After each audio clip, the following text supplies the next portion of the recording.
Two boxes got delivered today. This is the smaller one, so I'll open this first for this unboxing. But keep your eyes out for next week or so, maybe in the next couple of weeks, for this unboxing.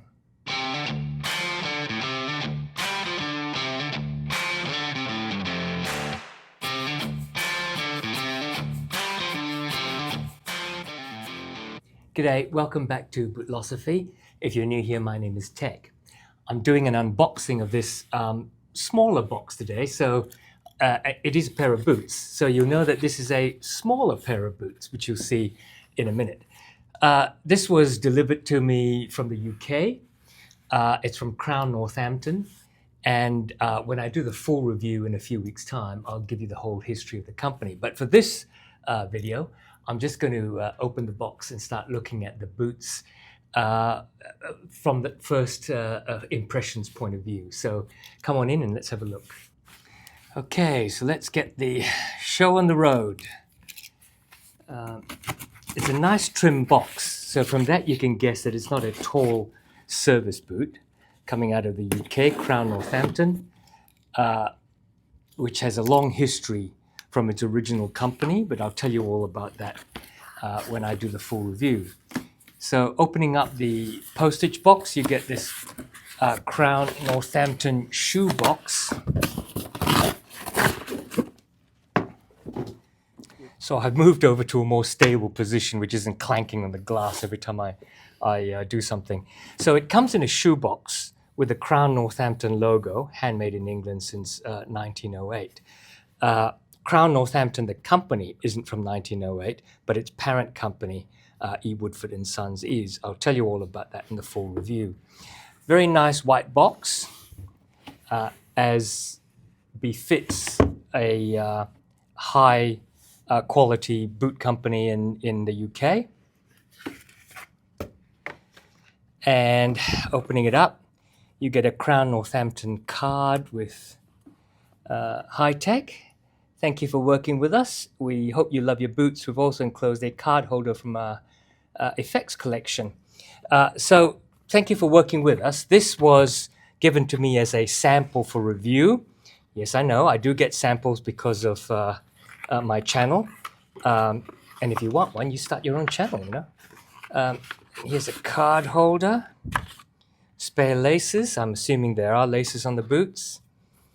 And a couple of nice cards showing off their boots. Now, I didn't realize they did lace-up derby boots like that. That's nice. Crown Northampton is really famous for their high-quality sneakers, obviously, but I decided to get not a pair of sneakers. Ooh, nice. I decided not to get a pair of sneakers, but a pair of desert boots. So let's look at them. And this is why it's such a small box, because it's a low boot.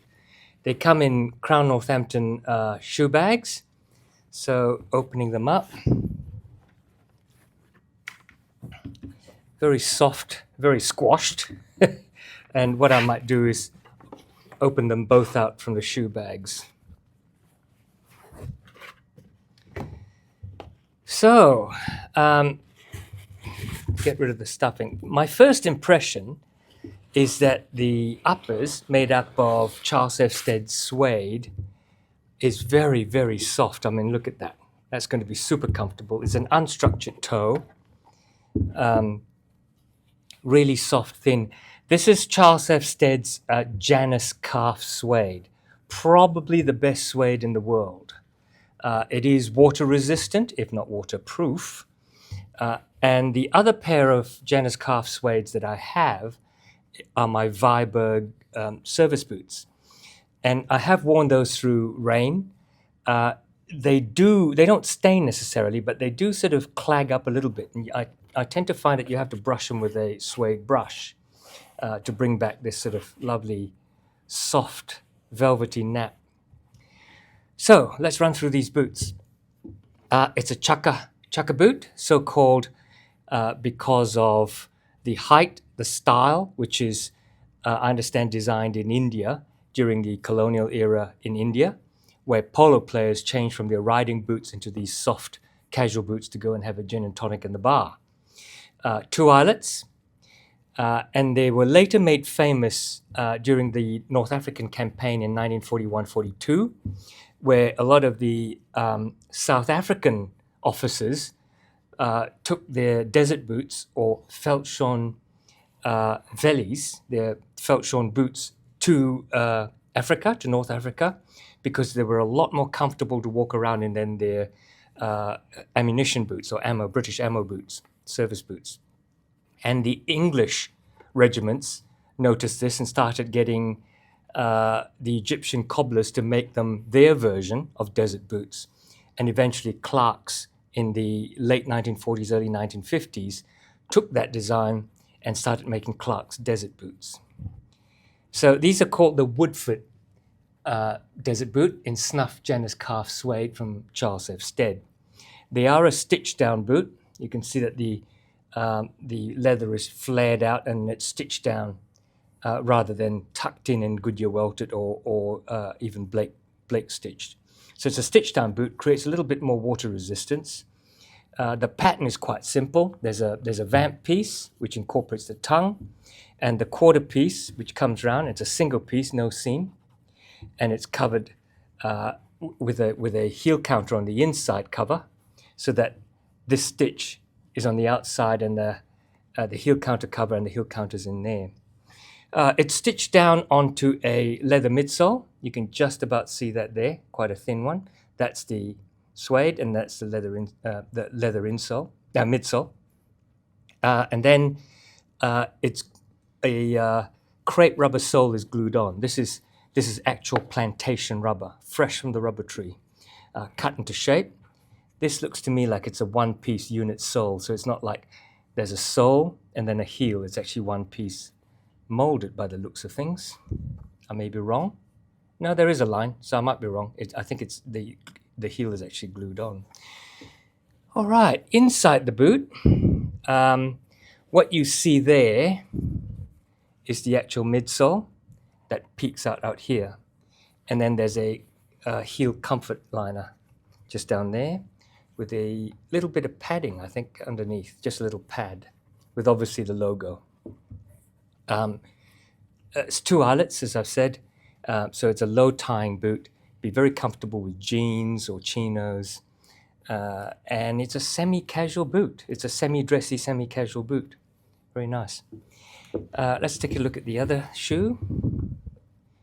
See, if you look at the quality of construction, I can't say it's anything special, but it is well made. If you look at the double stitch there, so that the two pieces of leather don't tear apart. And then if you look at the very, very clean stitch along the back, that keeps the heel counter in place. And certainly the stitch down the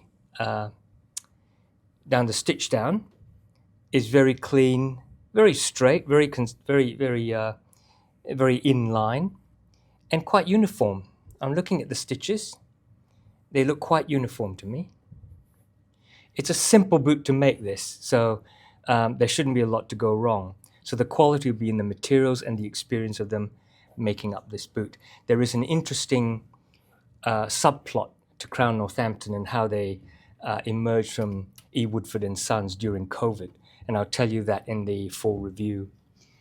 There's a toffee edge. There are various options, but I decided to get a toffee edge so it wasn't just white like this.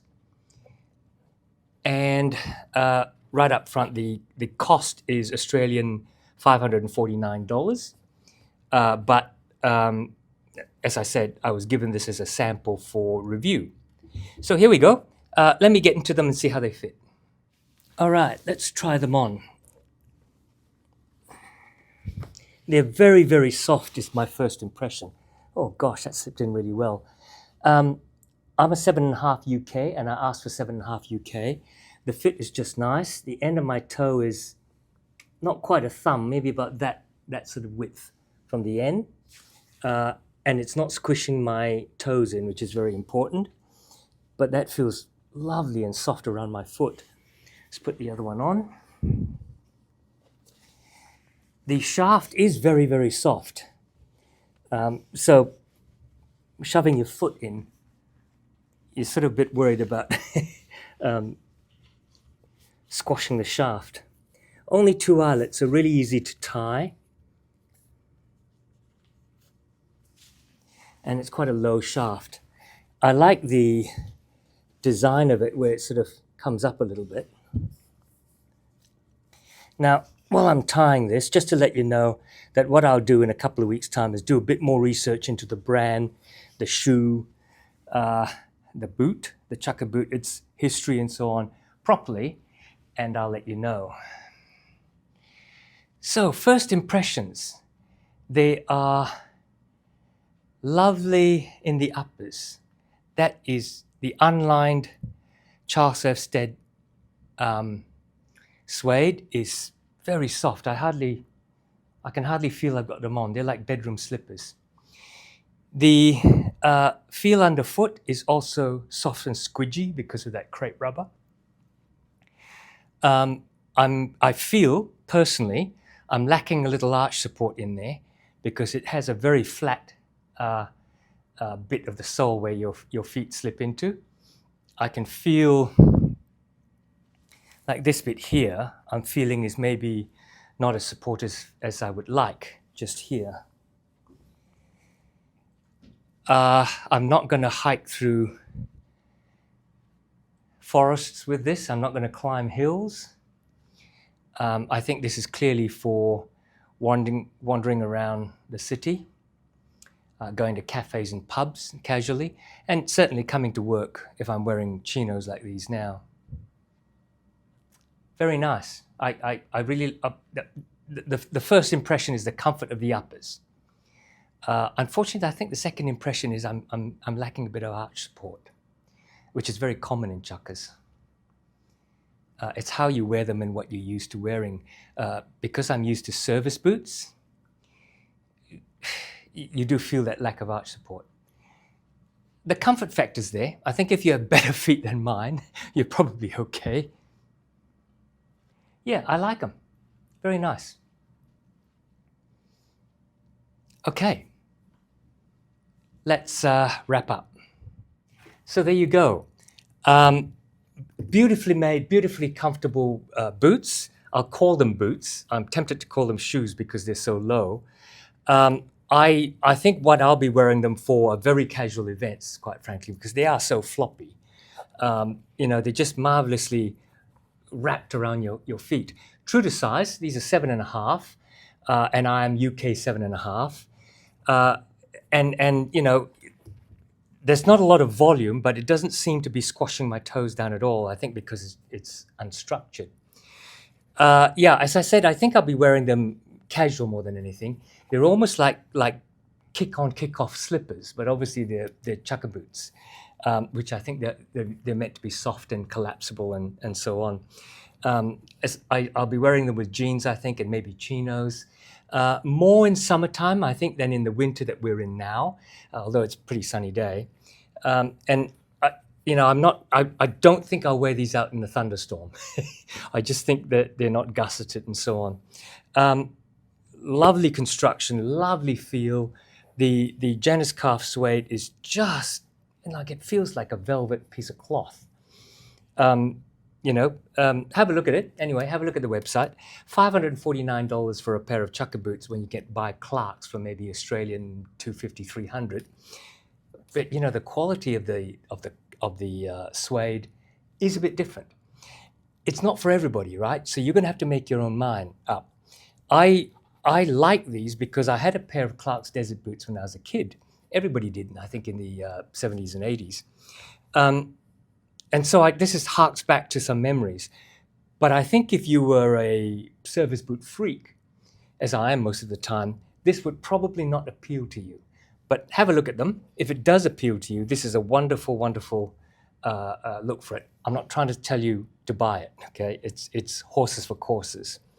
If you like these sorts of things, you like these. If you don't, you won't. Make up your own mind. All right, guys, don't forget to click on like and subscribe, and I'll see you next week.